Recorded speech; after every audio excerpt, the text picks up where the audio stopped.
Hello everybody, welcome back to today's video. Hope everybody's having a good weekend. Um, Closing up the month of January. Um, Again, hope you're having a good weekend. And for today's video, we're going to be going over the best case scenario for the governor's elections for the Republicans. I did one on the Democrats, so I encourage you to watch that.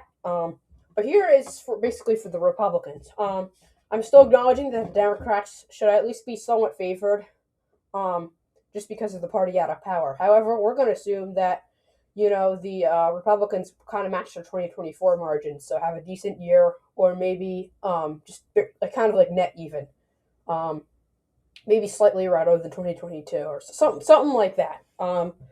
But it would assume that we'd have a kind of pre-red Republican environment, and the Republicans are able to defy the trends. So we'll basically just start like that. This will be for the governor's predictions.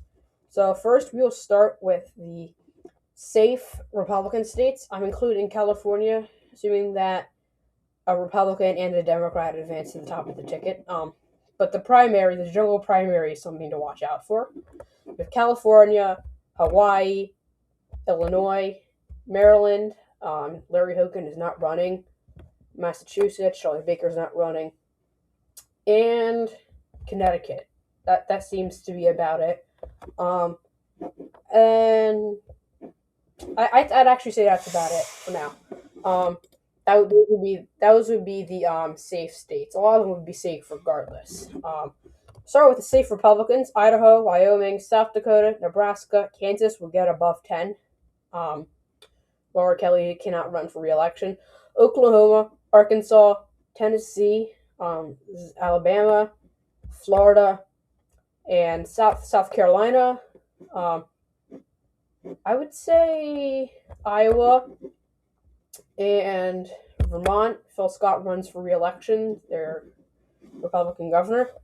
And you'd see Kelly Ayotte win by over 10. Now that is about it. I'd say Greg Abbott would also win by over 10 as well. Alaska would be safe as well. Those are the safe states. Some Ohio could possibly be safe. I just think that Vivek Ramaswamy isn't the strongest Republican nominee. It's hard to say. If he wins his primary by a lot, then I can see it being safe. But I mean, he's not really having that much of a primary. It's just hard to. I feel like I've heard there's problems with him within the base. Like, some of the Republicans are kind of skeptical. But Democrats are running Amy Acton, not the strongest Democrat candidate either. If they ran Tim Ryan, then I would definitely see it becoming more competitive. But that's probably going to be a likely Republican state. Now, likely Democratic states are Oregon. Usually Oregon is typically leans to the likely margins for their statewide elected officials. Typically, they don't really like their governors, even though they're a pretty Democrat state. We would assume it'd be around 6 points or a point above 6 would be the margin for the Democrat victory in Oregon. Colorado would just barely go under 10. Pretty liberal state. It's trended kind of liberal over the years. New Mexico would be likely. I can't see it get down to leans. Kamala Harris still won it by 5 at the end of the day.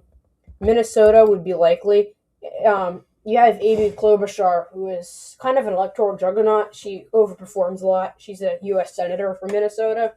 She's running to be the Democrat nominee, and since she's going to replace Tim Walz at the top of the ticket, I'm currently rating Minnesota as a safe Democrat state. Even with all the news coming out of it, I think Klobuchar is a strong candidate who has some crossover appeal. Like, she won a lot of Trump counties in 2024. So we're assumed that she doesn't run as well of a campaign, or as successful of a campaign, I should say. You will go just barely under 10. But that's actually new news coming out of Minnesota. I would say Rhode Island would also be likely. Dan McKee, the Democrat governor, is not popular. We would assume that he does not get primaried, and he goes and Republicans run a strong candidate, Alan Fung, probably get around 9 points. I could see Connecticut getting under 10. You've seen some close governor's races like 2018, but I think they're still a pretty blue state, and they still prefer Democrat leadership. Another would be Maine. It could get down to leans, but I would just keep it at likely. It's not really trending Republican. Maybe if Susan Collins does well enough, we'll have to see. But I still leave it at likely, just because it's you still have Republican Donald Trump in the White House is basically what it is. If you saw Joe Biden in the White House, you could definitely see it get to leans. But you have New York. This would be likely. Kathy Hochul would underperform again. She'd probably win by around 7 points. Republicans are wanting Bruce Blakeman.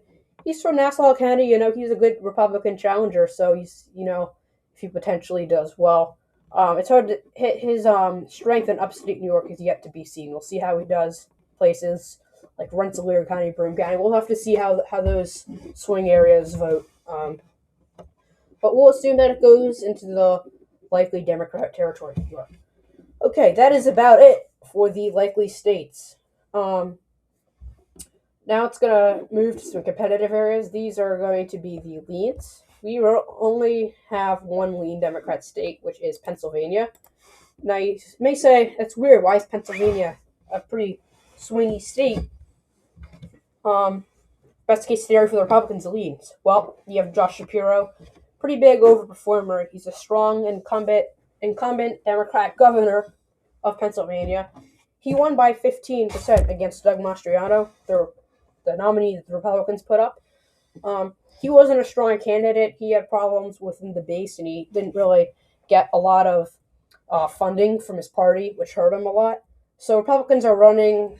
I made a video about this, but they're running Stacey Garrity, which is the state treasurer. She was elected in 2024 and 2020, overperformed the top of the ticket by a lot. So she's a strong statewide official.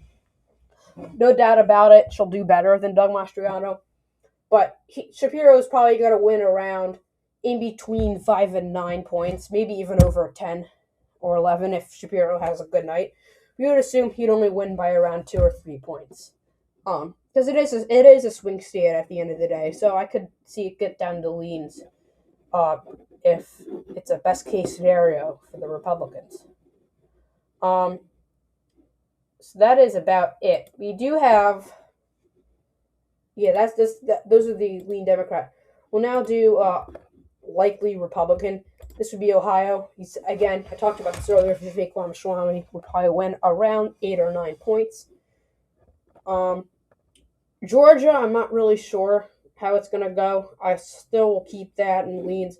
But if we want to do that, I'd say Joe Lombardo would win by over 5. You could definitely make a case for that. You definitely have him as a popular governor. He could, win by over 5. We'd assume that Aaron Ford would not do so great, and Lombardo overperforms. I made a video on that too. He's Attorney General, Democrat. He's pretty good candidate, overperformer. He's probably going to make this race a lot closer than it would be against a sacrificial lamb. It's kind of like a similar situation in Pennsylvania, but in this case, Lombardo would win by a likely margin. So that's about it. We'll now move to leans for Republican. Yeah, quite a bit. This is actually the last column. You would have, let's just start. We'll work our way up. We'll start with Arizona. So this is incumbent Katie Hobbs, the Democrat governor. Republicans are not doing too great. They have a really bitter primary. They have 3 candidates running, which is going to hurt the nominee.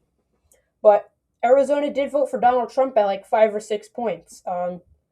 You saw Republicans have traditionally been favored in Arizona, and then, 2020, 2022, it got kind of blue.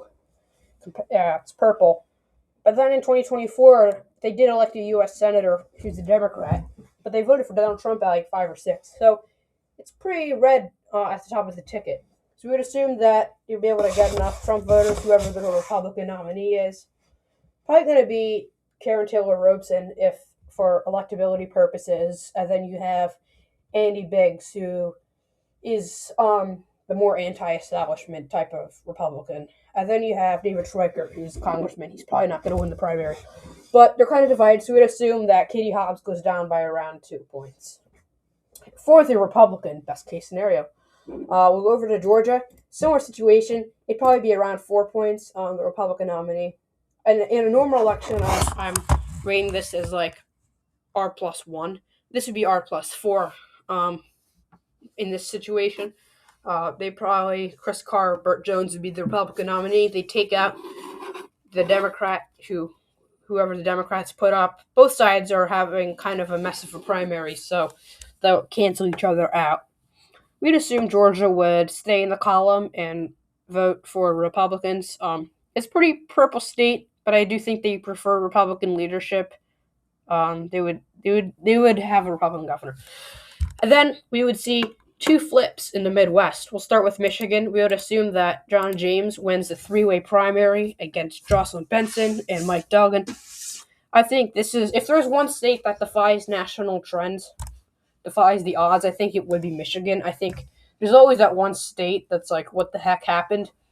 It would be this, because they're having a very competitive Senate election, which probably going to make a video about that coming out. So we'll talk more about that. But Michigan's going to be very interesting. You have a three-way race for governor. You'd assume that John James wins it by a little bit. Definitely possible. It's going to be very competitive. But he'd probably win it by around 2 points. So that'll be a flip for the Republicans. And in Wisconsin, you would have Tom Tiffany beat Mandela Barnes. Tom Tiffany does have a stronger chance of winning for the Republicans if Democrats do run Mandela Barnes. He's not the strongest candidate, but there's plenty of other Democrats that were running that they could nominate who would be a pretty strong candidate. Tiffany is pretty strong, so we really have to see what the parties put up. But another coin flip race. Wisconsin's very purple. It never usually votes for statewide elected officials by large margins either. So it's probably going to be in the leans or tilts regardless, even if it's a blue wave or a red ripple. We'll have to see.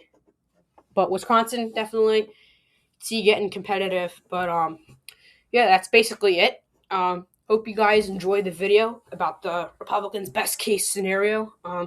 If you're not subscribed to the channel, I encourage you to subscribe so you can see more unbiased election content that covers the relevant upcoming elections throughout the U.S. Make sure to like the video as well, and I hope to see you in the next video.